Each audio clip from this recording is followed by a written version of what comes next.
I am 68 years old and I have lived long enough to realize one simple truth. Trust is an unacceptable luxury.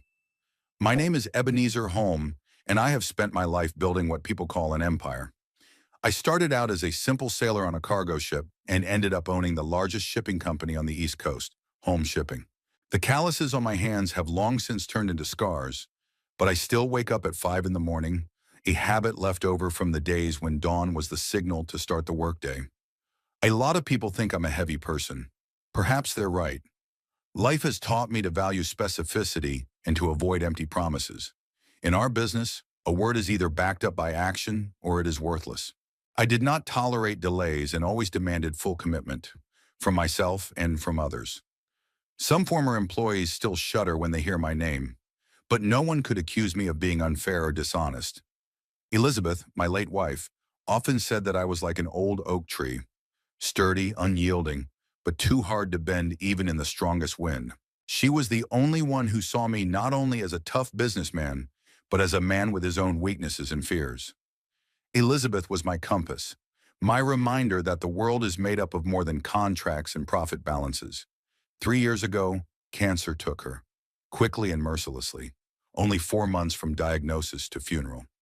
All my money, my connections, my power were powerless against the disease. For the first time in my life, I faced an opponent I could not defeat by any means. Our house in West Point, which we had bought 30 years before, was suddenly too big and empty. Every room reminded me of her, of our life together, filled with both joys and sorrows, especially her study, where she spent hours painting. Elizabeth loved to paint sunsets over the river, visible from the window. After her death, I couldn't bring myself to go in there. The doors remained closed, as if the room was waiting for the mistress to return. We had only one child, a son Benedict. Elizabeth had wanted a large family, but complications from childbirth denied us that opportunity. Perhaps that is why I was always too strict with my son. I tried to raise him to be a worthy heir to our family name and my life's work. Benedict grew up a sensitive and creative child. In school, he was interested in history and literature, not in math and economics as I had hoped. Elizabeth defended his choices, reminding me that he was entitled to his own path. But I saw this as a weakness. The business world is ruthless, and I wanted my son to be prepared for it. Our relationship was complicated. Periods of relative peace were followed by violent conflict. When he turned 18, Benedict announced that he was going to university to study art history, rather than business administration as I had planned. Our argument ended with him slamming the door and not coming home for 2 months. Elizabeth called me a tyrant for the first time. Gradually, we learned to coexist. I reluctantly accepted his choice, even though I didn't understand it.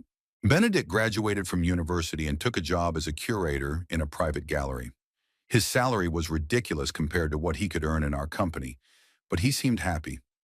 Elizabeth was right. He had found his way. After my wife's death, our relationship with our son grew warmer. Our shared loss brought us closer together. Benedict called more often, visited me on weekends. For the first time in years, we began to talk like adults, without the constant tension and underlying accusations. I gradually learned to see him not only as my son, but as an independent man with his own strengths and weaknesses. At that time, I made an important decision, to step back from active management of the company. Years of hard work and the loss of Elizabeth had undermined my health. My doctor diagnosed hypertension and early stages of heart failure, urging me to reduce my workload. I appointed a new CEO, retaining my position as chairman of the board. This change was unexpectedly beneficial. For the first time in decades, I had free time on my hands. It was then that Benedict introduced me to Abernethy Lang. I remember that evening in great detail. Benedict called and asked permission to come over with a guest. His voice sounded unaccustomedly excited. I'd spent the day preparing dinner, a roast of Elizabeth's recipe. I wanted to impress the girl who made my usually reserved son nervous. They arrived around 7 in the evening. Benedict looked happy and a little tense, and standing next to him was she, a tall, slender woman with long dark hair and piercing green eyes. She was wearing a simple black dress that looked more expensive than the gallery employee could afford. "Papa, this is Abernethy," Benedict introduced her. "Abernethy, this is my father, Ebenezer. It's a pleasure to meet you, Mr. Holm," she said with a slight smile. Shana, Benedict has told me so much about you. Her handshake was strong and confident, not like most women I'd ever met. There was an appraisal in her gaze. She was studying me as intently as I was studying her. At dinner, Abernethy charmed me with her erudition and her ability to hold a conversation. She told me that she works as an art historian at another gallery, specializing in contemporary art.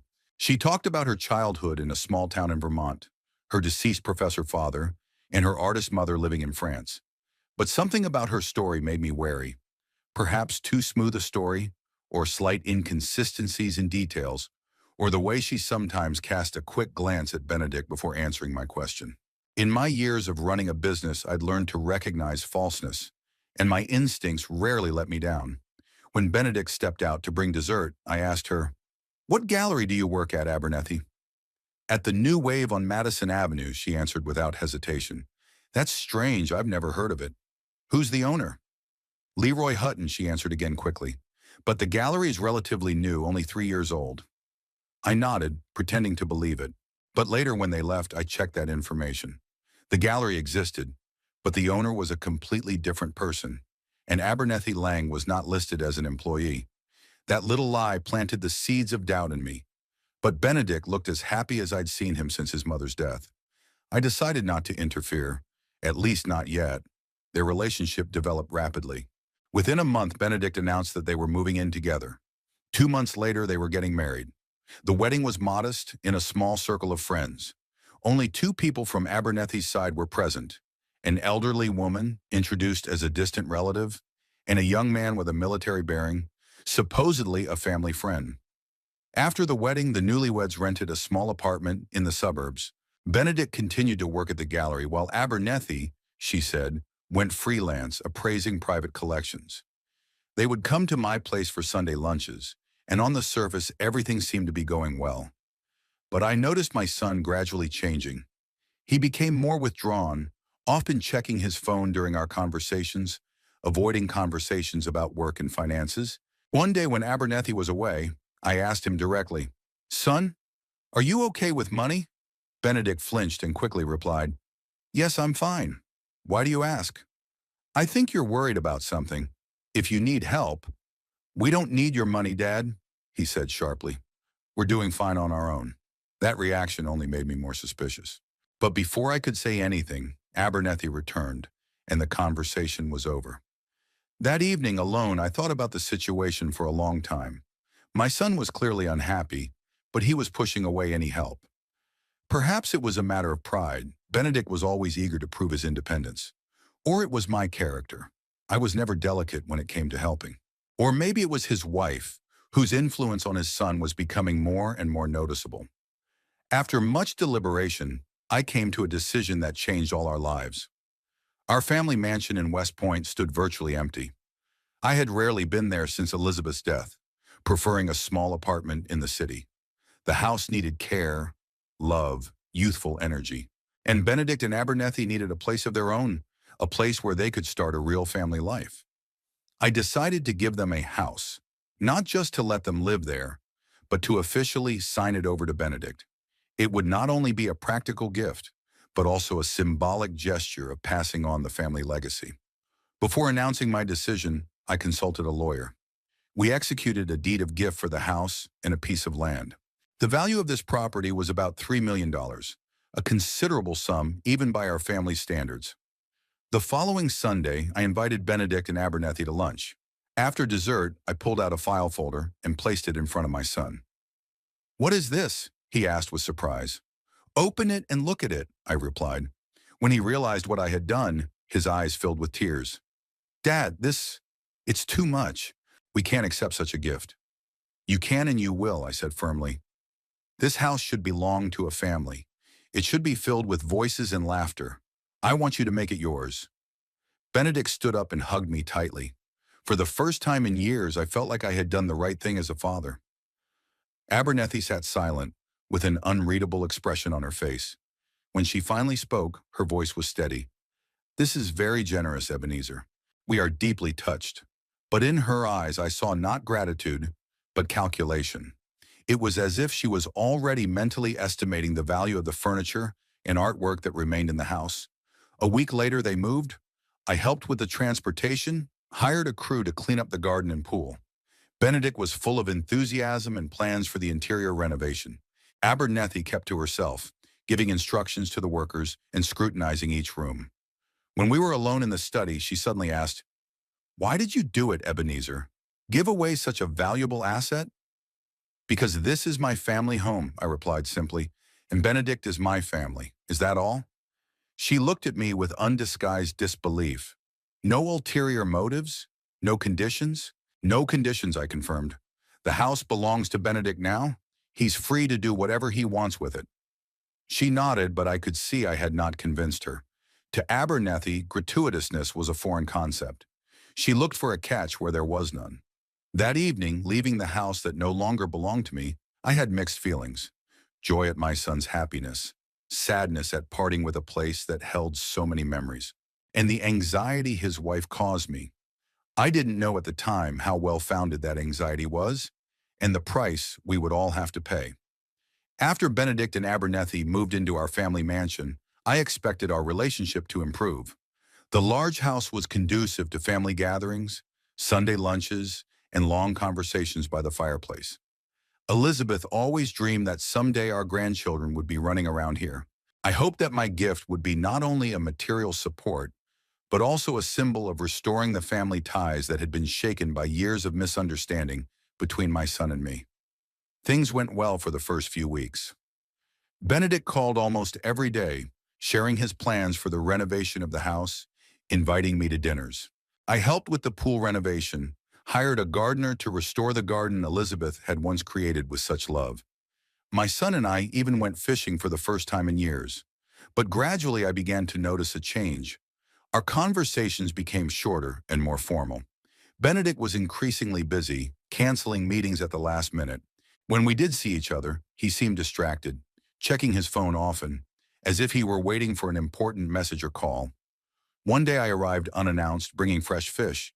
My son had always loved his mother's trout recipe. Abernethy opened the door. A look of displeasure flashed across her face, quickly replaced by a strained smile. "Ebenezer, what a surprise. Unfortunately, Benedict is at work. They have a new exhibition, and he'll be late." "That's okay," I replied, handing her the bag of fish. "Give him this, please, and tell him I stopped by." She took the bag with 2 fingers, like it was something unpleasant. "Of course. Would you like to come in? Perhaps a cup of tea?" The offer sounded insincere, but I decided to seize the moment. "I'd love to. I've been meaning to see what changes you've made to the interior." Inside, the house was subtly different. It looked familiar and alien at the same time. Our old furniture was juxtaposed with new, ultra-modern pieces. Elizabeth's paintings had disappeared from the walls, replaced by abstract paintings in aggressive colors. "We decided to make the house look more modern," Abernethy explained, noticing my gaze. "The old things created a somewhat gloomy atmosphere." "Where are the paintings?" I asked, trying to keep my voice neutral. "In the pantry. Benedict didn't want them gone, but I insisted. They didn't fit the new concept." I remained silent. After all, it was their home now. They had the right to change it to their liking. But the thought of Elizabeth's work gathering dust somewhere in the dark, instead of pleasing to the eye, was painful. Over tea, Abernethy asked me about the company, about my plans for the future. The questions were specific, aimed at financial details. How much are the shares worth? Was I planning further investments? Have I thought about a will? "The company is in the hands of the board now," I answered evasively. "I'm just a nominal chairman. And as for the future, I'm not old enough to be thinking about death." "Of course not," she smiled. "Mature, but it never hurts to be prudent. Benedict is worried about you. He would like to know that everything is under control." "If Benedict is worried, let him ask me himself," I replied, rising. "Thank you for the tea, Abernethy." As I was leaving, I noticed a silhouette in the second-story window. Someone was watching me. I could have sworn it was Benedict, though Abernethy claimed he wasn't home. That encounter began a period of estrangement. Calls from her son became rare. Invitations to dinner stopped. When I called, Abernethy most often picked up, explaining that Benedict was busy or absent. I left messages, but the return calls became shorter and more formal. After 2 months of this relationship, I decided to act directly. I waited until the weekend and went to their house early in the morning when the chances of catching my son at home were greatest. To my relief, the door was opened by Benedict himself. He looked tired and gaunt. Papa, what are you doing here? I came to see my son, I answered simply. May I come in? He glanced nervously inside the house, then nodded. Sure, just Abernethy's still asleep. Let's talk on the terrace. We sat down in the wicker chairs Elizabeth had once chosen. Benedict avoided looking me in the eye. What's going on, son? I asked directly. We hardly see each other. You don't answer your cell phone. Did I do something wrong? He shook his head. No, Dad. It's just, we've got a lot on our plate. Work, the house, plans. What plans? I asked. Various, he answered evasively. Abernethy wants to renovate the entire first floor, and we're thinking of traveling to Europe. With what money? I blurted out. Sorry, I didn't mean to pry into your finances, but the gallery hardly pays enough for such ambitious plans. Benedict's face tensed. We can manage. Abernethy has savings, and private clients who pay well. What clients? You said she left the gallery. Collectors, the son was getting annoyed. People who appreciate art and are willing to pay for expertise. Dad, I appreciate your concern, but we're adults. We can handle our own affairs. Sure, I agreed, deciding to change tactics. I just miss you. I miss our conversations. His expression softened. Me too, Dad. I'm sorry I've been away. I promise we'll see each other more often. At that moment, Abernethy came out onto the terrace in a silk robe. Her face showed her displeasure. Benedict, you didn't tell me we had guests. It's not guests, it's my father, he replied with a hint of irritation. Of course, she smiled, but her eyes remained cold. Good morning, Ebenezer. Would you care to join us for breakfast? Thank you. I've already had breakfast, I replied, standing up. I will not disturb you. Benedict, shall I see you next Sunday? Before my son could answer, Abernethy intervened. Unfortunately, we will be busy on Sunday. We have an important meeting with an interior designer. Maybe in 2 weeks? I looked at Benedict. He was silent, avoiding my gaze. Okay, I agreed. In 2 weeks.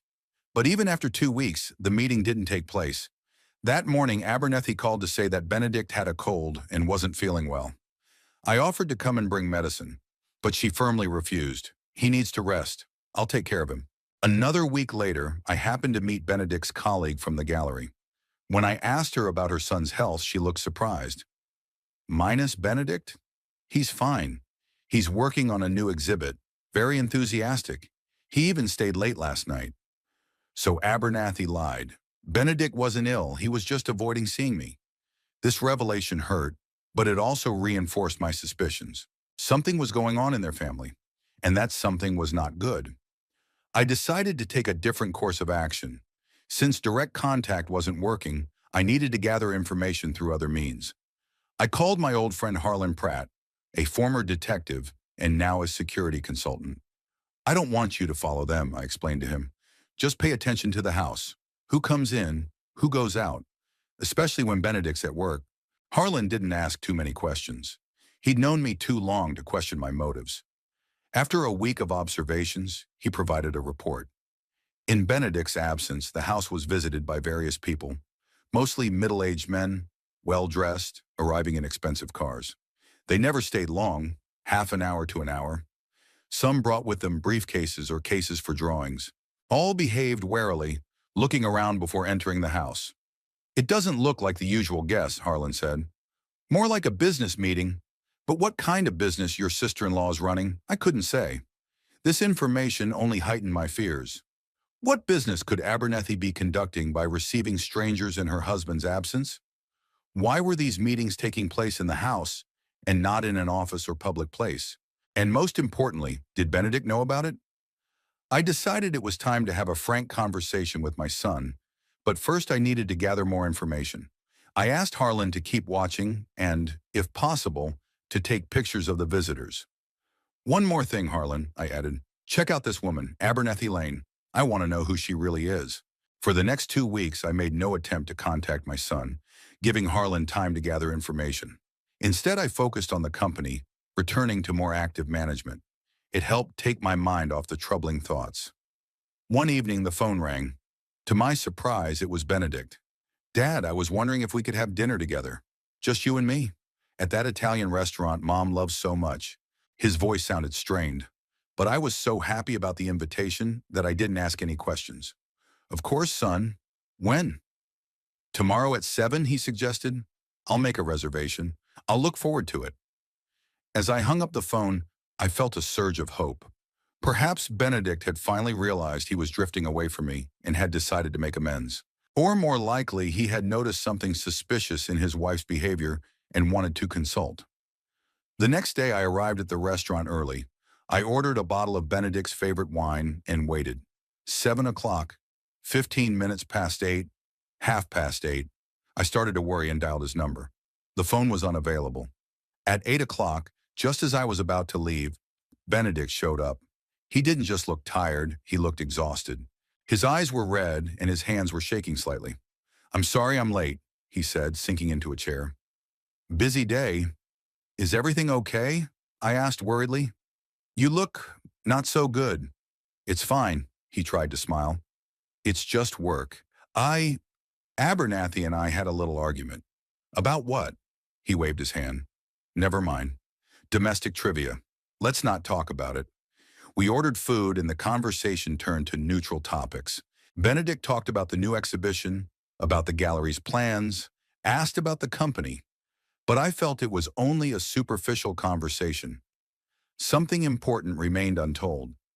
After a second glass of wine, I dared to ask him directly, Benedict, are you happily married? He flinched as if I had hit him. What kind of question is that, Papa? Of course I am. Abernathy is a wonderful woman. Then why don't we see each other? Why are you avoiding me? And why is it that every time we meet, you look like you haven't slept in days? Benedict looked away. We're going through a difficult period. A lot of work, a lot of plans, but things will work out, I promise. What plans, son? I insisted. What's going on in my house? Our house, he corrected with sudden abruptness. You gave it to us, remember? No strings attached. Of course I remember, and I'm not making conditions now. I'm just worried about you. He softened. I know, Dad. I'm sorry. It's just, Abernathy's very independent. She doesn't like anyone meddling in our affairs. Not even you. I don't meddle. I just want to be a part of your life, that's all. Is that so much to ask? Benedict lowered his head. No, it's not much. I'll talk to her. I promise things will work out. The rest of the dinner passed in a more relaxed atmosphere. Benedict gradually relaxed, even made a few jokes, just like old times. As we said our goodbyes as we left the restaurant, he gave me a big hug. Thanks for tonight, Dad. Let's make it a tradition. Once a week, just you and me.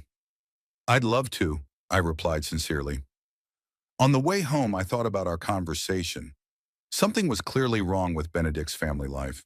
Perhaps the usual difficulties of two people adjusting to each other, or more serious problems related to Abernathy's clandestine activities. Either way, I was glad my son had finally opened up to me, even if not completely. The next day, Harlan called.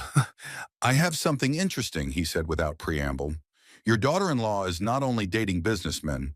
A man I know visited her yesterday, Rocky Sloan, former antique dealer. Former because he was disbarred 5 years ago for selling stolen art. Are you sure? I asked, feeling a chill go down my spine. Absolutely. I was involved in the operation to catch him when I was a police officer. He got off with a suspended sentence, but he couldn't go back into business. At least not legally. What else did you find out about Abernathy? Not much, Harlan admitted. She's good at covering her tracks, but I can tell you for sure that Abernathy Lang is not her real name. No such person existed until 5 years ago. No records, no history. This news confirmed my worst fears. The woman my son married was not who she claimed to be, and now she had brought a man with a criminal record into our family home. I need more information, I decided. Keep watching. And find her real name, Harlan. I need to know who I'm dealing with. I'll do my best, he promised. But be careful, Ebenezer. If this woman is really doing something illegal, she could be dangerous. After that conversation, I couldn't sleep for a long time. My thoughts revolved around Benedict. his unnatural fatigue, his nervousness. Did he know what his wife was doing? Was he an accomplice or a victim? And how could I protect my son without destroying the relationship we had just begun to rebuild? I spent the next few days thinking and worrying. Benedict didn't call to set up another appointment as promised. When I dialed his number myself, he didn't answer. On the fourth day, I got a call from Harlan. Ebenezer, you need to see this. I sent the pictures to your email. I opened the email and saw a series of pictures taken through the window of our house. In them, Abernethy was showing several men some objects wrapped in cloth. In one of the pictures, I could make out a small statue that looked like an ancient Egyptian statue. What is it? I asked Harlan, still holding the phone.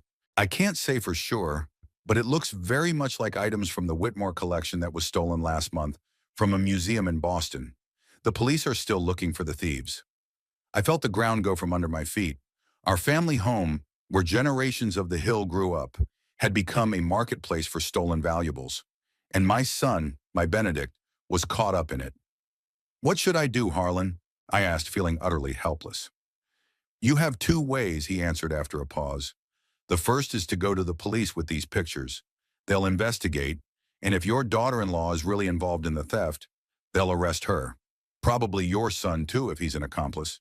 And the other one, talk to your son, show him the evidence. Give him a chance to make things right before it's too late. I was silent for a long time, weighing my options. I finally made a decision. I will speak to Benedict. Tonight. After talking to Harlan, I was distraught. The pictures he'd sent left no doubt Abernethy was doing something illegal in my former home, probably dealing in stolen art. Was this activity the cause of Benedict's strange behavior? Did he know that his wife had turned the family nest into a place for shady dealings? I had to talk to my son immediately, get him out of this situation before it was too late. But first I had to calm down, get my thoughts together. Decisions made in anger are rarely the right ones. A long life in business had taught me that. I spent the rest of the evening studying the photos Harlan had sent me and thinking about how best to approach the conversation with Benedict. A direct accusation might have alienated him, especially if he was aware of his wife's activities. Hints and innuendo were not appropriate either. The situation was too serious for games of diplomacy. The next morning I decided to act. No warning, no phone calls in advance. Just to go to the house and talk to my son face to face. With any luck, I'd catch him alone, without Abernethy's influence. It was Tuesday, the beginning of the work week. Usually Benedict was at the gallery at this time, preparing new exhibitions. But in recent months his schedule had become unpredictable. He could suddenly take a day off or, on the contrary, work on weekends. I was hoping for luck. I left around 10 in the morning. The day was overcast and drizzling with light rain, which matched my mood. On the way, I once again went over the plan of conversation in my head, calmly explained the situation, show the pictures, offer to help, no accusations, no pressure, just make it clear that I'm on his side no matter what happens. As I drove up to the house, I noticed several cars in the driveway. Among them was Benedict's silver BMW, which meant he was home. The other cars I didn't recognize, but they looked expensive. Perhaps Abernethy had business guests again. I parked a little farther back in the neighboring lot. I didn't want to attract attention early. The rain intensified, and I turned up the collar of my coat heading toward the house. The front door was ajar, and there were muffled voices coming from the house. I froze on the porch, listening. Male voices, several people. They spoke quietly but intensely, as if arguing. I couldn't make out the words, only the intonation. Should I have come in uninvited? The house was technically Benedict's, I was just a guest, but concern for my son overrode etiquette. I knocked softly and entered the hall without waiting for an answer. Voices came from the living room. The door was closed, but through the crack I could see moving silhouettes. I headed that way, trying to tread noiselessly on the marble floor. Suddenly the door opened, and two men came out of the living room. The first one I recognized from Harlan's photographs. He was Rocky Sloan, a former antique dealer with a criminal record. The second I saw for the first time, a tall man in an expensive suit with short-cropped gray hair and cold eyes. They were so absorbed in their conversation that they didn't notice me right away. "The price is final," the gray-haired man said. "No more haggling." "I'll pass it on," Sloan replied. "But be aware of the time." He saw me and stopped. His companion turned his head sharply. "Who are you?" he asked in a tone that didn't bode well. Before I could answer, Abernethy came out of the parlor. When she saw me, she stood still for a moment, then quickly pulled herself together. "Ebenezer! What a surprise!" Her voice sounded falsely cheerful. "You had no warning of the visit. I was passing by," I lied. "I saw Benedict's car and thought I'd stop by. Is he home?" Abernethy glanced at her companions. "Excuse me, gentlemen. This is my father-in-law. Ebenezer, this is Mr. Gray and Mr. Sloane, collectors interested in modern art." The men nodded without offering their hands to shake. "Nice to meet you," I said with fake politeness. "I won't interrupt your conversation. I only wanted to see my son." "I'm afraid Benedict is very busy," Abernethy replied quickly. "He has an important telephone conversation with the gallery. Perhaps you could call him later?" "I'll wait," I said firmly. The conversation wouldn't take long. Her eyes narrowed. "As you wish. Gentlemen, let's continue in my office." She led the guests deeper into the house, to Elizabeth's former study. That detail hurt me. The room where my wife had spent hours on her paintings was now a place for dubious dealings. Left alone, I looked around. The house had changed even more since my last visit. Expensive modern furniture, walls repainted in cool colors, abstract paintings in minimalist frames. Not a single reminder that my family had once lived here. I made my way to the living room, hoping to find my son there. The room was empty, but on the coffee table were items that Abernethy had obviously shown her guests. Small figurines wrapped in velvet cloth. I lifted one carefully. Inside was a figure of an ancient Egyptian deity carved from a dark stone. Even I, not being an expert, could estimate its age and value. Such things are not sold in antique stores. They are kept in museums or private collections with an impeccable history of origin. "What are you doing?" A sharp voice made me flinch. Abernethy stood in the doorway, her face contorted with anger. "These are personal items. Don't touch them." I carefully put the statue back. "An interesting collection. Egyptian, if I'm not mistaken. Where did you get it?" "It's none of your business," she said, and then, when she realized it, added more gently, "It's for the new exhibition at the Benedict Gallery. It is temporarily in our possession." "It's strange that such a valuable piece isn't in the gallery safe," I remarked. "We are renovating there," she answered quickly. "Ebenezer, I appreciate your visit, but this is really not a good time. Benedict is very busy, and I have an important meeting." "I still want to see him," I insisted. "Where is he?" She pressed her lips together, clearly holding back her irritation. "In his office. Upstairs. But I assure you, he won't be able to spare your time." "I'll take my chances," I answered and headed for the stairs. As I went up to the second floor, I heard Abernethy saying something quickly on the phone. Her tone was anxious, tense. Benedict's office was at the end of the hallway. It used to be the guest bedroom. I knocked. No answer. I knocked louder. "Minus Benedict? It's Dad. May I come in?" Silence. I carefully turned the knob. The door was unlocked. There was no one inside. The room looked uninhabited. A perfectly organized desk, a closed laptop, not a single piece of paper or personal item. Strange. Benedict's car was parked outside the house, but he wasn't in the study or the living room. That left the bedroom, the kitchen, or perhaps he was with Abernethy's guests in her study. I returned to the hallway and headed toward the master bedroom. The door was ajar. I peeked inside and froze in surprise. Benedict was lying on the bed fully clothed, as if he'd laid down to rest without undressing. But his posture was unnatural, and his breathing was too even and deep for normal sleep. "Benedict?" I called out, coming closer. There was no response. I leaned over, peering into his face. His son was pale, dark circles under his eyes. He wasn't just sleeping, he was unconscious or heavily sedated. On the bedside table was a glass with some liquid and an empty blister of pills. I took the package, a strong prescription sleeping pill. At that moment, I heard footsteps behind me. Turning around, I saw Abernethy standing in the doorway. Her face was a mask of calm, but her eyes showed concern. "What's wrong with him?" I asked demandingly. "Why is he in such a state?" "Benedict is having trouble sleeping," she replied flatly. "The doctor prescribed medication. Sometimes he takes them during the day, when he is exhausted." "That doesn't sound like normal sleep," I objected. "He needs medical attention." He needs to rest, Abernethy said. I'm asking you to leave, Ebenezer. Benedict is in no condition to talk right now. I will not leave my son in this condition, I said firmly. What is going on in this house, Abernethy? Who are those people downstairs? What objects are you showing them? Her face hardened. It's none of your business. You gave this house to Benedict, remember? It's our home now, and we have the right to accept whoever we want. I have a right to know if my son is in danger. The only danger to Benedict is your interference in our lives, she said coldly. You're constantly pressuring him, criticizing his choices, trying to control him. Do you know why he has insomnia? Because he's afraid of disappointing you, afraid of not living up to your expectations. Her words hit the mark. Yes, I've always been a demanding father. Yes, Benedict and I have often clashed over my expectations. But blaming me for his current condition?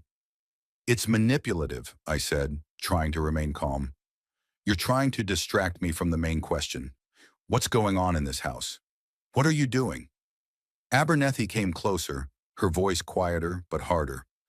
I'm looking out for your son's future, doing what you should have done a long time ago, giving him a decent life. Benedict is talented, but in the art world, talent is not enough. You need connections, reputation, money. I'm giving him all that. At the cost of the law? I asked you bluntly. I know who Rocky Sloan is, and I've seen the items you showed your guests. They're stolen, aren't they? A flash of fear in her eyes for a moment, quickly replaced by an icy calm. Proof, Ebenezer? Or is it just the speculation of a jealous father-in-law who can't bear to see his son living his own life? I have pictures of your meetings, I said, bluffing only partially, and I could go to the police. But I don't want to do that. I want to protect my son. From who? From the wife who loves him? She grinned bitterly. You have always been against our marriage. You tried to turn Benedict against me from the beginning. But it didn't work, did it? He chose me.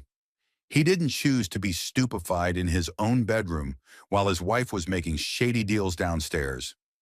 Benedict moved slightly in his sleep but did not wake. Abernethy cast a concerned glance at him, then turned back to me. I beg you for the last time. Go away. Benedict will call you when he's ready to talk. I'm not going anywhere without an explanation, I said stubbornly. And I want to wait until my son wakes up. Her face contorted with anger. Good. New rules then. Pay before you enter. What? You heard her. She crossed her arms over her chest.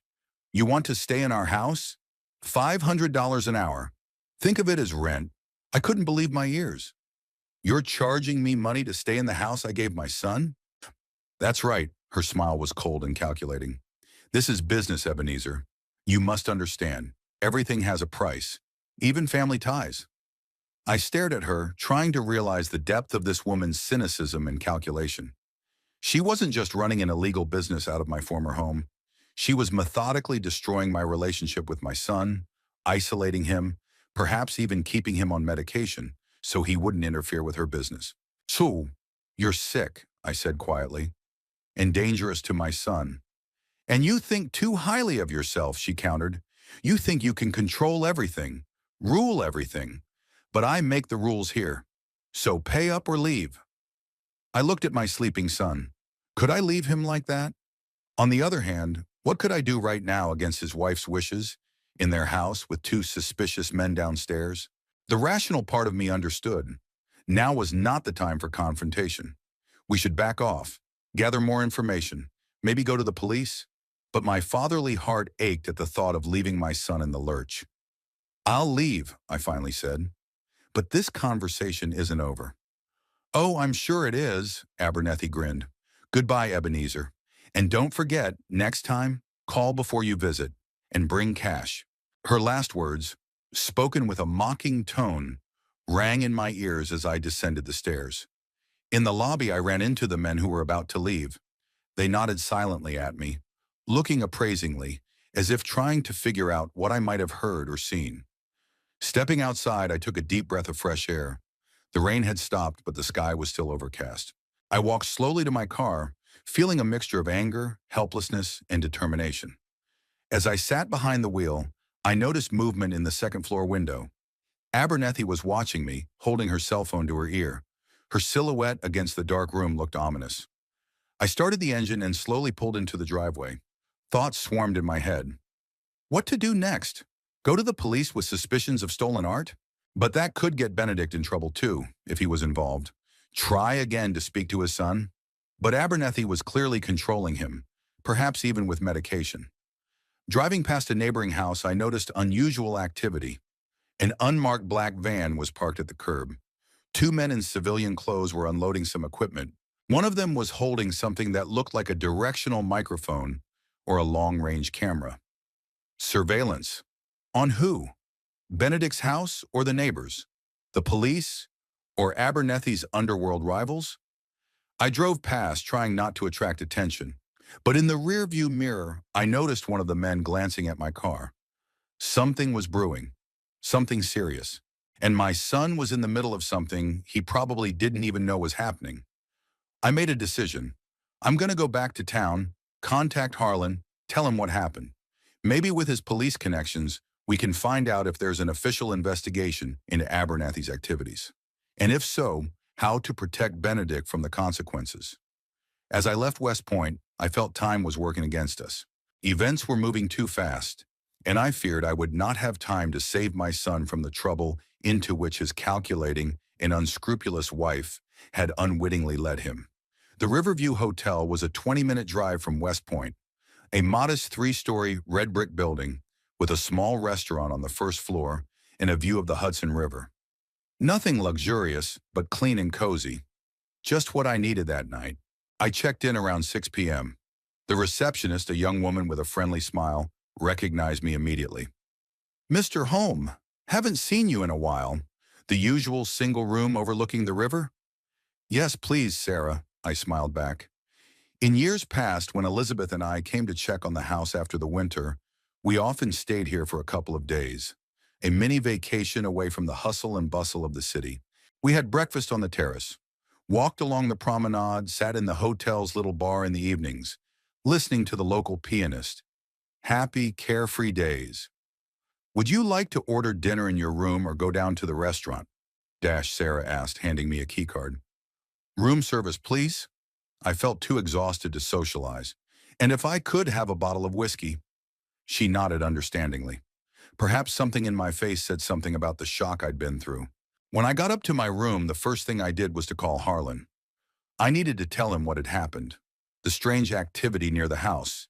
Benedict's condition. "Men with equipment, you said?" Harlan asked, listening to my story. "It looked like police surveillance. Perhaps an operation is being prepared." "Against Abernethy?" I clarified. "Most likely. If she really is dealing in stolen art, that's a serious federal offense, especially if it involves international treasures." "What about Benedict?" My voice is shaky. "Could he be involved?" Harlan was silent for a moment, weighing his words. If he knew about his wife's activities, yes, he could be considered an accessory. But by your description, he's more of a victim, especially if he's really being kept under the influence of the drugs. "What am I supposed to do?" I asked, feeling completely helpless. "Nothing," Harlan answered firmly. "If the police are really preparing an operation, any interference from you will only do harm. They are professionals, Ebenezer. Let them do their job." "What if Benedict gets hurt?" "I'll make some calls," he promised. "I still have federal contacts. I'll try to find out what's going on and alert them to your son's situation. But I can't do much more than that." After the conversation, I felt a little calmer. Harlan was right. I couldn't interfere with a police operation. It would only complicate the situation. All that was left was to wait and hope that Benedict wouldn't get hurt. Dinner arrived about 8 o'clock, but I had no appetite. I poured myself a whiskey and sat by the window, looking out at the dark river. My thoughts swirled around my son, his strange condition, Abernethy's words. "Before you come in, pay."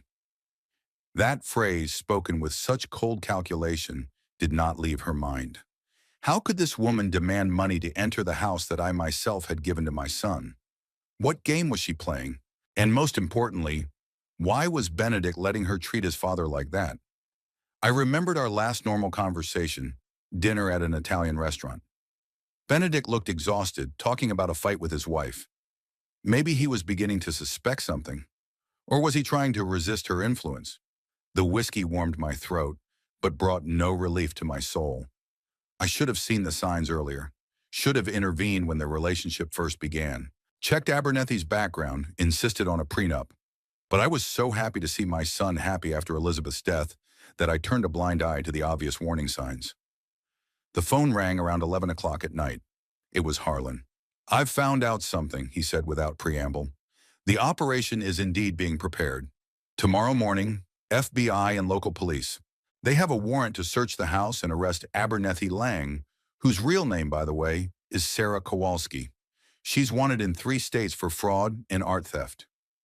"And Benedict?" I asked anxiously. "His name doesn't appear on the warrant, but they'll want to question him, of course. Did you tell them about his condition? That he might be on medication?" "Yes," Harlan confirmed. "They'll take that into consideration. But Ebenezer, you'd better stay away from the house tomorrow. The operation could be dangerous. This woman has accomplices, some of them armed." I thanked my friend and hung up. Sleep didn't come. I sat at the window until deep into the night, watching the sparse lights on the river and thinking about what tomorrow would bring. I didn't fall asleep until morning, in the chair, without undressing. I was awakened by a knock at the door.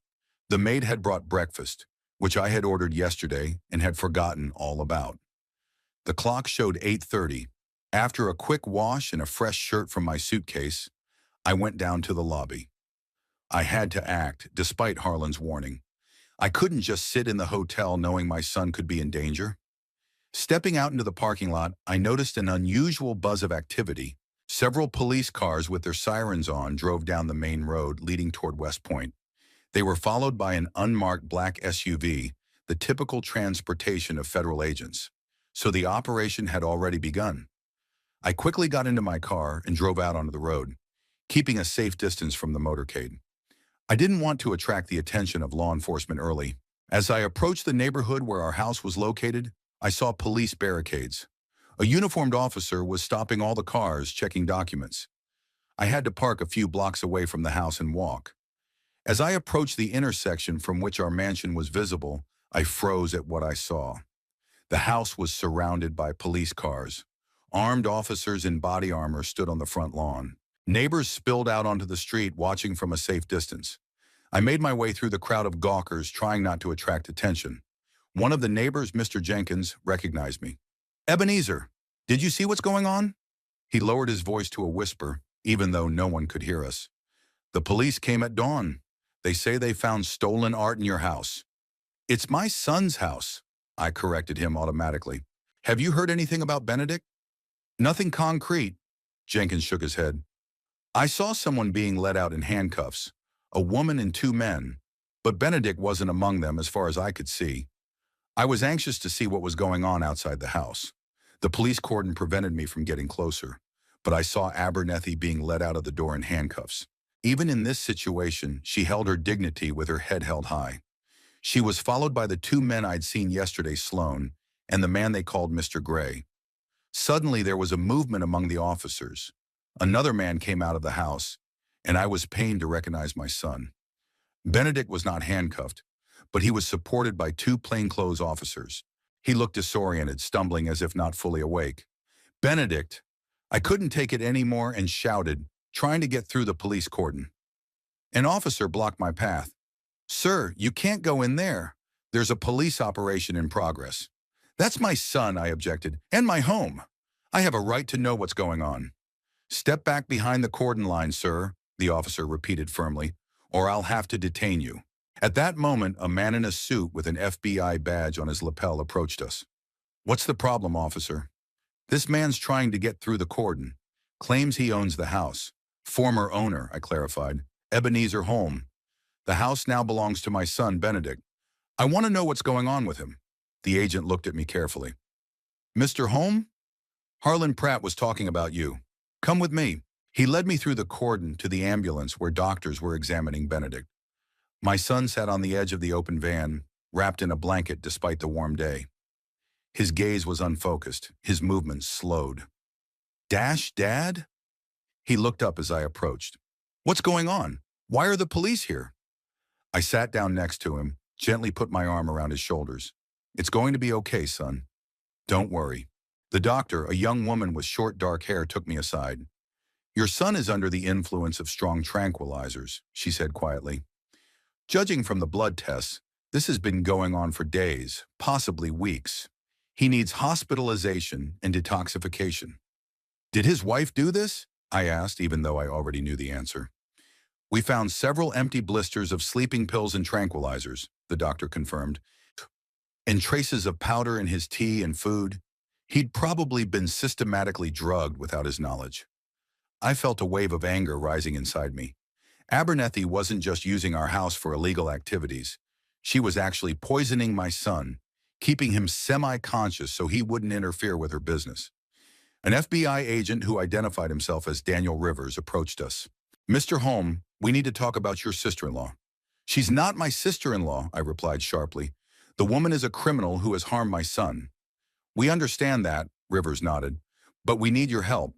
Your son is in no condition to testify, and we have reason to believe that Sarah Kowalski, known to you as Abernethy Lang, is involved in a series of art thefts all along the East Coast. I'm willing to help in any way I can," I said. "But first I want to make sure Benedict is going to be okay." "Of course," the agent agreed. "We'll take him to the hospital. You can accompany him. And afterward, we'd like you to come to our office to testify." I went back to my son. He was already being prepared for transportation by being placed on a stretcher. "Dad," he mumbled, trying to focus his eyes. "Where's Abernathy? What's wrong with her?" "She's in custody," I answered cautiously. "Benedict, you need to rest now. We'll talk later, okay?" They took her away. He tried to sit up, but he was too weak. "Why?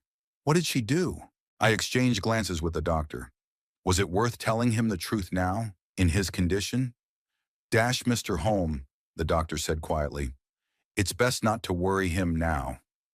The drugs in his blood are causing emotional instability. Let's postpone serious conversations until he's detoxified." I nodded and turned to my son again. "It's going to be okay, Benedict. You need to rest now. I'll be there for you, I promise." They took him to the hospital, and I stayed with Agent Rivers to give a preliminary statement. We sat in a police car parked outside the house. "Tell me what you know about your sister-in-law's activities," Rivers asked, turning on the tape recorder. I told everything. My suspicions from the beginning, how Abernethy had gradually isolated Benedict, the strange visitors, the objects I had seen in the house, our last conversation, and her demand for entrance fees. "Interesting," Rivers said thoughtfully, turning off the tape. "It fits with our information. Sarah Kowalski, a.k.a. Abernethy Lang, a.k.a. the 5 or 6 other names she'd used over the last 10 years, specialized in liaisons with rich men. Usually single, often elderly. She would marry them, gain access to their assets, and then use them for her operations." "But Benedict isn't rich," I objected. "He doesn't have a significant fortune." "But he does have you," the agent pointed out. "Must shown in this house you gave him. The perfect place to set up an underground art trade, a respectable neighborhood, a large mansion, a minimum of nosy neighbors." He was right. The house was indeed ideal for such purposes. Secluded, with a high fence, surrounded by trees. Abernethy hadn't just married Benedict.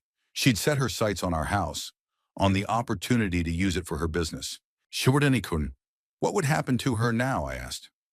"Federal charges for organizing a criminal network to traffic in stolen art," Rivers replied. "Fraud, possibly even poisoning your son if tests prove the drugs were given to him without his knowledge. She'll go to jail for a long time. And Benedict, he's not involved? Apparently not. All the evidence points to him being a victim rather than an accomplice. But that will become clear after his testimony." After talking to the agent, I went to the hospital. Benedict had been admitted to the detox unit. The doctors wouldn't let me see him right away. They said that the process of cleansing the body of drugs could be difficult, and it was better to wait a few hours. I sat in the hallway pondering how things had turned out. My gift, which was supposed to be a symbol of reconciliation and a new life for my son, had turned into a trap. A house built with love had become a crime scene. Around 4 o'clock in the afternoon, a nurse approached me. "Mr. Holm, your son is awake and wants to see you." I hurried to the room. Benedict was lying in a hospital bed, pale but much more sensible than in the morning. When he saw me, he tried to smile. but it was a crooked smile. "Hi, Daddy. How are you feeling?" I sat down in the chair next to the bed. "Like I got run over by a truck." He grinned weakly. "The doctors said they found tranquilizers in my blood." "That Abernethy," he stammered, "that she was putting them in my food and drink." "I'm sorry, son," I said quietly, not knowing what else to say. Benedict turned back to the window. "I don't believe that. Abernethy loves me. She would not—" "Minus Benedict," I began cautiously. "The police found stolen art in the house. Your wife has been using our house for illegal business. She's not who she said she was." "And how did the police know where to look?" he suddenly asked, turning to me. A nasty glint appeared in his eyes. "It was you, wasn't it? Did you report her?"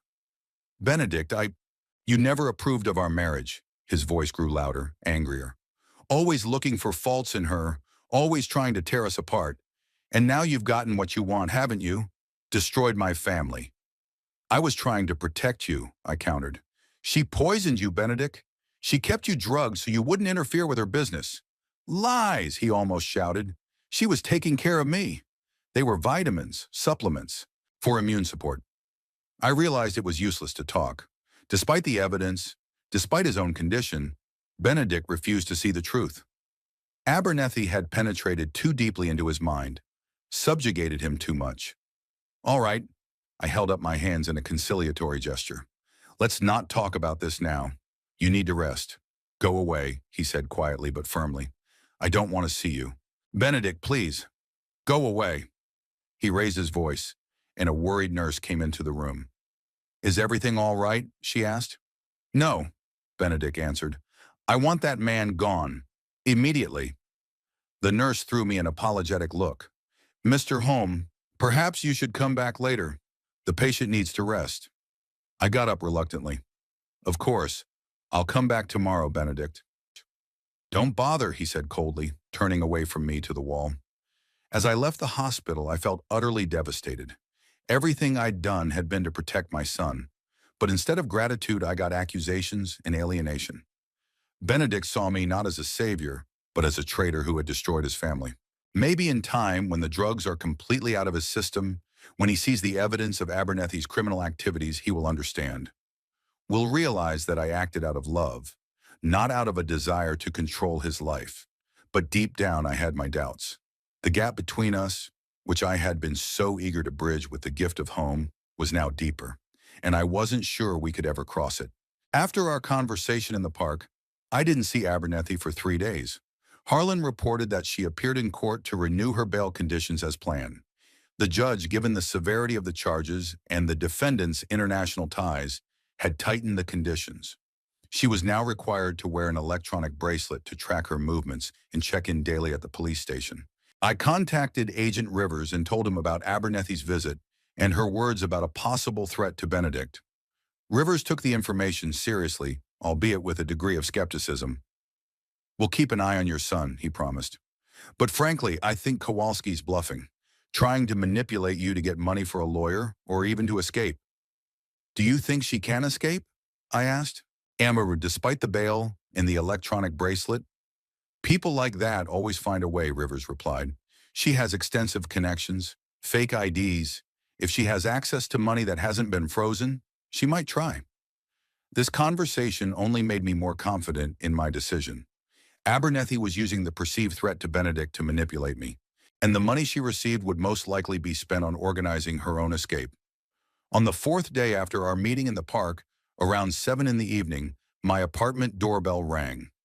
I wasn't expecting company and opened it with some wariness. Abernethy stood on the threshold, but she looked different now, well-groomed in an expensive suit with impeccable makeup. There was no trace of her recent despair. "May I come in?" she asked with a polite smile. "Why?" I was in no hurry to move away from the door. "We'd already talked about it." "Not exactly," she continued to smile. "I have some new information that might interest you." Curiosity once again overcame caution. I stepped back, letting her inside. In the living room, she was seated in the same chair as last time. But now there was confidence, even a certain superiority in her posture, in her expression. "I met Benedict yesterday," she began without preamble, told him of our conversation, how you refused to help, despite the threat to his safety. You lied to him, I replied calmly. Like you'd always lied. Maybe, she shrugged lightly. But he believed me, like he always had. And do you know what he did? Gave me all his savings, pawned his car, raised the money you refused to give me. I felt a wave of anger rising inside me.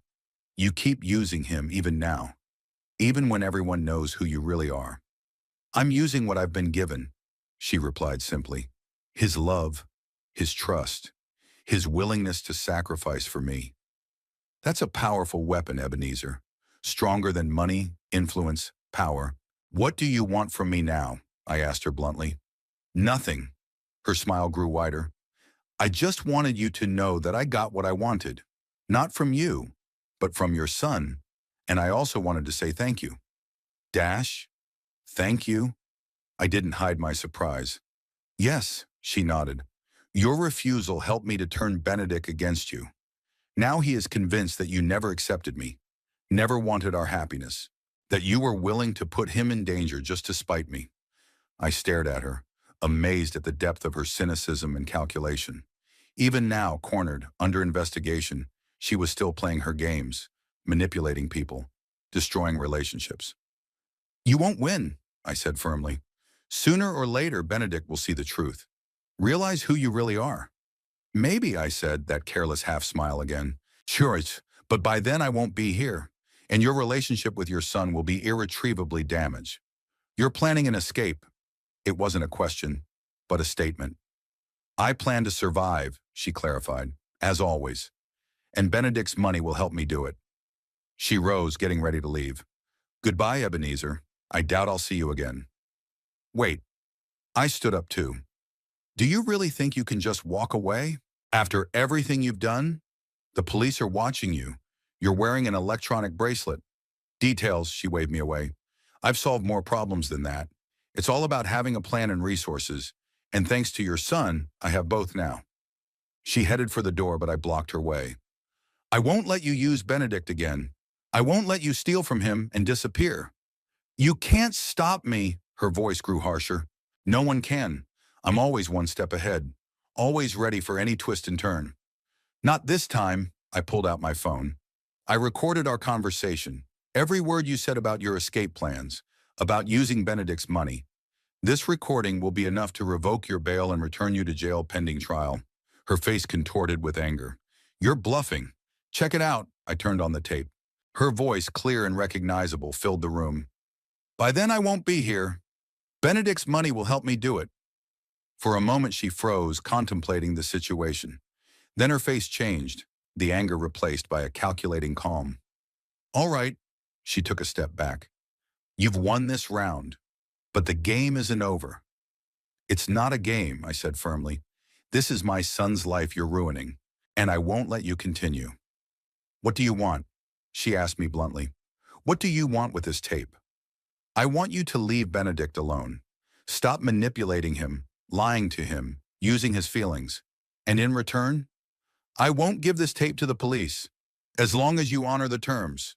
She thought for a moment, weighing her options. No, she finally said. I don't think I'll believe you. You've probably already sent a copy to your detective friend, or an FBI agent. Not yet, I answered honestly, but I will unless you agree to my terms. And what are they in full? She crossed her arms over her chest. You return Benedict's money, every dime of it. You cease all contact with him, and you will await trial as a good citizen, with no attempt to escape or bribe witnesses. And you, of course, will destroy the tape and keep quiet about our conversation, she said, sarcasm in her voice. Exactly. I don't believe it, she shook her head. As soon as I return the money and stop talking to Benedict, you'll turn the tape over to the authorities. I have no reason to trust you. You don't have a choice, I countered. Either you agree to my terms, or I'm calling Agent Rivers right now. She looked at me with undisguised hatred. You're a vindictive man, Ebenezer. Always have been. Controlling, controlling, controlling. No refusal. I may be, I didn't argue. But this isn't about my character. It's about your choices. Suddenly she laughed bitterly, almost hysterically. Do you know what's most ironic? Benedict is exactly like you. Underneath all that softness, that sensitivity, is the same hardness, the same willingness to go to the end. He will not forgive you when he learns of our agreement. He won't forgive you for trying to decide for him again. I'm willing to take the risk, I said firmly, for his safety, for his future.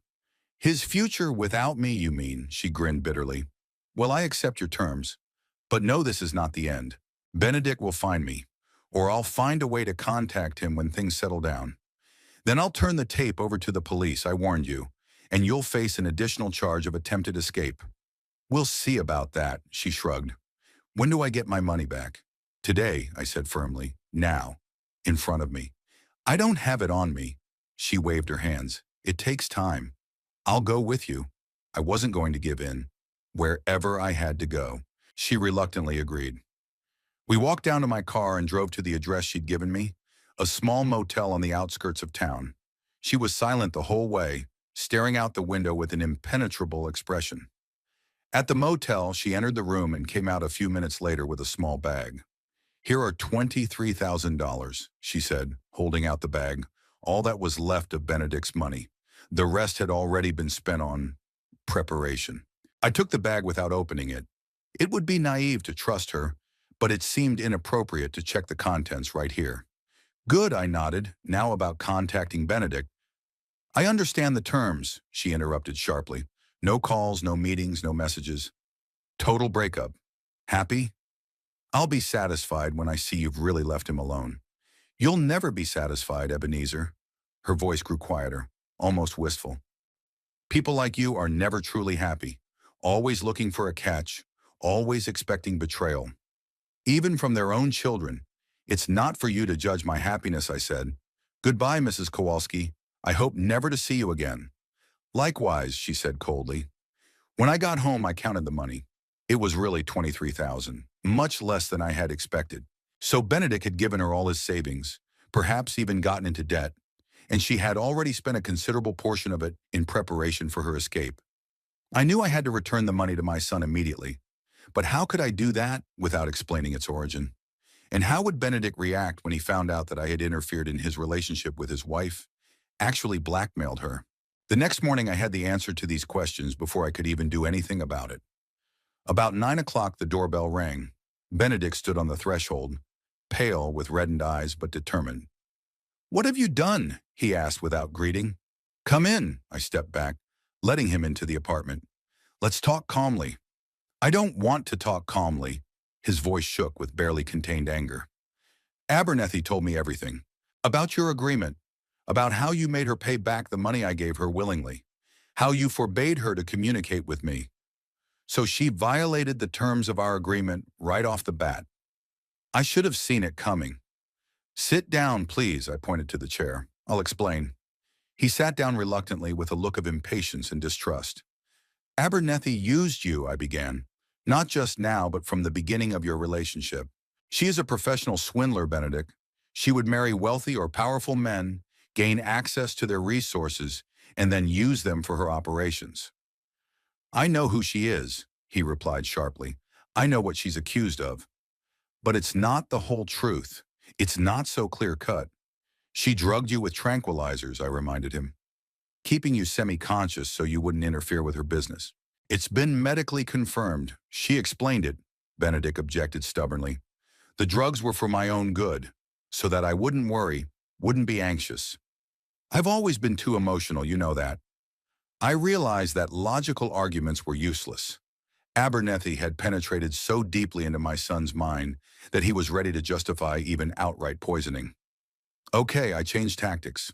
Let's talk about the money. Why did she ask you for that amount of money? For a lawyer, he answered without hesitation. And for some arrangements. For my own defense. And you believed it? Of course I did, he almost shouted. Because unlike you, I trust my wife. Your wife was planning an escape, I said quietly. Wanted to use your money to disappear before the trial. Leave you here to deal with the consequences. Lies, he shook his head. Another lie to turn me against her. I pulled out my phone and turned on the recording of our conversation with Abernethy. Her voice, clear and recognizable, filled the room. By then I won't be here. Benedict's money will help me with that. Benedict listened, his face growing paler with each passing second. When the recording ended, he sat silent, staring into the void. "It could be taken out of context," he said at last, but his voice was no longer as confident as before. "You know it isn't," I said softly. "Deep down, you know the truth, Benedict. You always have." He covered his face with his hands. When he spoke again, his voice sounded muffled, broken. "Even if it were true, what right did you have to interfere? Blackmail her? To force her to break off her relationship with me?" "I wanted to protect you," I answered simply. From her manipulations, from the consequences of her actions." "It wasn't your decision." He jumped up, clenching his fists. "Not your life, not your choice."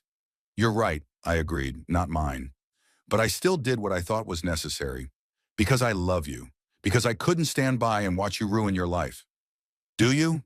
He grinned bitterly. "Ah, Kern, you don't know what love is, Dad. You never have. For you, it's always been about control, about power, even with Mom, even with me." His words hurt deeply, but I forced myself to stay calm. "Maybe you're right," I said after a pause. "Maybe I don't know how to love like I should, but I do the best I can, as well as I can." Benedict shook his head. "It is too late for such revelations. You've ruined the last chance for us to reconcile, the last chance to save my marriage." "Your marriage was doomed from the beginning," I argued. "She never loved you, Benedict. She only used you." "That's not true," his voice trembled. "She loved me, in her own way." "In her own way," I echoed. "Is that enough?" "Love in her own way, with lies, manipulation, poisoning?" He didn't answer, turning away to the window. When he spoke again, his voice sounded tired, detached. "I'm taking my money, and I don't want to see you again. Never again." I silently pulled out my bag and handed it to him. "It's 23,000. She said the rest had already been spent. He took the bag without checking the contents. "Goodbye, Papa." Minus Benedict, I took a step toward him. "Before you go, do you remember what she said to me yesterday? 'Before you come in, pay.' Those words, that arrogance, that disdain. That's what she really is. Not a loving wife, but a calculating fraud for whom everything has a price. Even you." He froze for a moment, then turned to me. There were tears in his eyes. "You know what the worst part is? Part of me knows you're right. I always have. But the other part, another part, still loves her, no matter what, and hates you for showing me the truth." With those words, he walked out, closing the door quietly behind him. I was left alone, with a heavy feeling of emptiness and irreplaceable loss. Had I won? Had I saved my son from Abernethy's manipulations? Or had I only pushed him further away, ruining the last chance of repairing our relationship? The trial of Abernathy and her accomplices began 3 months later. I followed the trial from afar, through news reports and Harlan's occasional reports. Benedict attended every session, sitting in the front row, supporting his wife with glances and gestures. She, in turn, played the role of a remorseful woman involved in criminal activity against her will. Crying on the witness stand, she recounted the pressure and threats from accomplices. The jury didn't believe it. The evidence was too compelling, the proof too irrefutable. Abernethy was found guilty on all counts and sentenced to 15 years in prison. After the verdict was announced, Benedict tried to get a visit from his wife, but was refused. She didn't want to see him. Her game was over. The mask had fallen. Abernethy no longer needed the support of her naive husband. He was now just a reminder of her failure. I learned this from a short message from Harlan. He also said that Benedict seemed depressed, lost, thinking of selling the house in West Point as soon as it was free of police seals. I wanted to call my son, offer help, support, but something stopped me.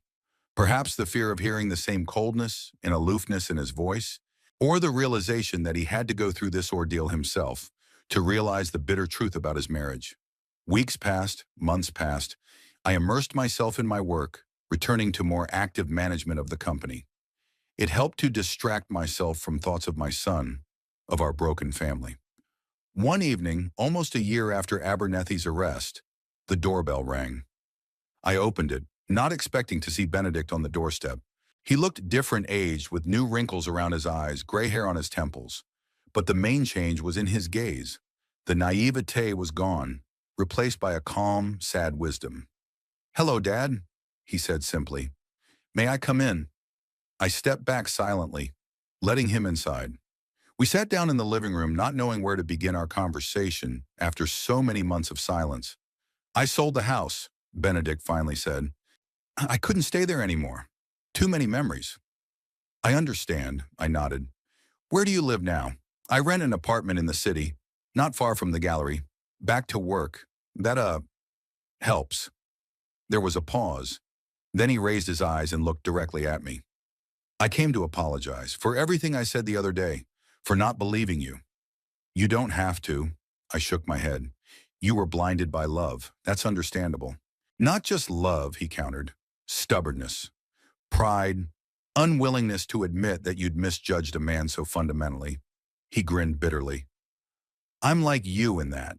Just like she said. Perhaps I agreed. We really are alike in many ways, though we didn't admit it for a long time. There was silence again, but not so tense. Something was changing between us, some wall beginning to crumble. "I don't expect us to be close at once," Benedict said at last. "Too much has happened, but maybe we could start over, step by step." "I would like that," I answered sincerely. "Very much." He nodded, and there was a slight smile on his face, the first one I'd seen in the whole conversation. "Then maybe we could have dinner next week. At that Italian restaurant my mom loves so much?" "I'd love to," I smiled too. When he left, I stood at the window for a long time, looking at the evening city. A sense of justice, of truth restored, was mixed with hope for a new beginning. Yes, the price was high, a year of alienation, pain, loneliness. But perhaps it was through this ordeal that my son and I were able to come to a deeper, more honest understanding of each other. In a world where family values seem to lose their former meaning, where calculation and profit are often put above love and fidelity, our small victory, the opportunity to start anew after all the mistakes and disappointments, seemed almost a miracle. A miracle. A miracle that had been suffered and therefore especially valuable.